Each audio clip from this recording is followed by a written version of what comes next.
حبايب قلبي، ده غدانا النهارده. السمك ده انا شويه في البيت بطريقه سهله جدا وبسيطه. حشيته كزبره ناشفه وكمون وملح على كرفس وشويه توم وفلفل اخضر او فلفل الوان اللي موجود. دقيتهم كويس كده مع بعض وحشيت بهم السمك وشويتهم، حطيتهم في رده وشويتهم على البوتاجاز من فوق. ادونا المنظر الجميل ده ما شاء الله، ريحته جميله جدا. وده سمك عاملاه في الصينيه برضو، حشيته بنفس التتبيله وقطعت عليه بصل وليمون وظبطت الملح بتاعه وحطيته في الفرن. سمك مكاريل جميل جدا. والسلطه بتاعتنا الجميله، والرز ده رز احمر معمول ببصلايه متحمره وحطيت عليها الطماطم، نفرم طماطم نحطها عليها تسبك مع بعض.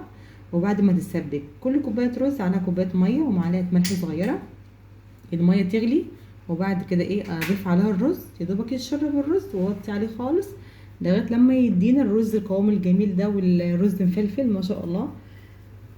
جربوا الطريقه دي باذن الله تعجبكم ان شاء الله، ويا رب تعجبكم. ولو عجبتكم ما تنسوش اشتركوا في القناه واعملوا اعجاب، وبحبكم جدا جدا. مع السلامه، باي باي.